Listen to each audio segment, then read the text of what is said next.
म्हणजे पावसासंदर्भातील, त्यामुळे शेतकऱ्यांसाठी खूप महत्त्वाचे. राज्यातल्या अनेक जिल्ह्यांमध्ये आता अवकाळीचा मोठा फटका बसलेला आहे. त्यामुळे राज्यातलं यवतमाळ असेल, अकोला असेल, धुळे, नंदुरबार आणि जळगावमध्ये अवकाळी पावसाने हजेरी लावली आहे. म्हणजेच खानदेशसह विदर्भात देखील अवकाळी पाऊस पडलेला आहे. रब्बी पिकांना मात्र त्याचा मोठा फटका बसलाय. जळगाव जिल्ह्यात अनेक ठिकाणी गारपिटीचा तडाखा बसलाय. न्हावी आणि पाडळचा या दोन गावांमध्ये सुपारी एवढ्या गारा पडलेल्या तुम्ही बघू शकता दृश्यामध्ये.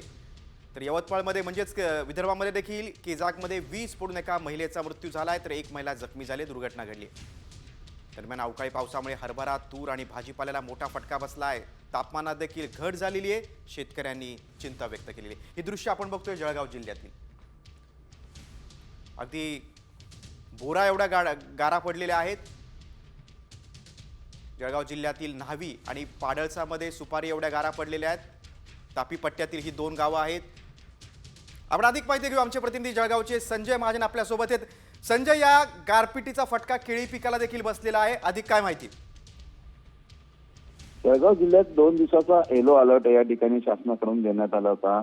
त्यामुळे त्यानुसार आज रात्री पावसाने फार मोठ्या प्रमाणावरती नुकसान या ठिकाणी झालेलं बघायला मिळत आहे. की जास्त करून केळीचं या प्रमाणात नुकसान झालेलं आहे. या ठिकाणी मोठ्या प्रमाणात गारा यावल तालुक्यात झालेल्या आहे. गाराची जी साईज आहे ती फार मोठ्या प्रमाणावर मोठी असल्याची या ठिकाणी बघायला मिळालं आहे. त्यामुळे केळी पिकाला पुन्हा मोठं नुकसान या ठिकाणी होण्याची शक्यता वर्तवली आहे. तर आज हे संपूर्ण पाऊस या ठिकाणी झालाय तर प्रशासन या ठिकाणी पाहणी करणार आहे. त्यानंतर आजही येलो अलर्ट या ठिकाणी जळगाव जिल्ह्याला देण्यात आलेला आहे. संजय, तुम्ही सविस्तर माहिती दिली त्याबद्दल धन्यवाद. आपण बघतोय रब्बी पिकांना फटका आहे. केळीच्या बागा आडवा झालेल्या आहेत. सुपारी एवढ्या गारा पडलेल्या आहेत आणि आता नुकसानीचा पंचनामा करण्यासाठी आता प्रशासनाचे सगळे हालचाली सुरू झालेल्या आहेत.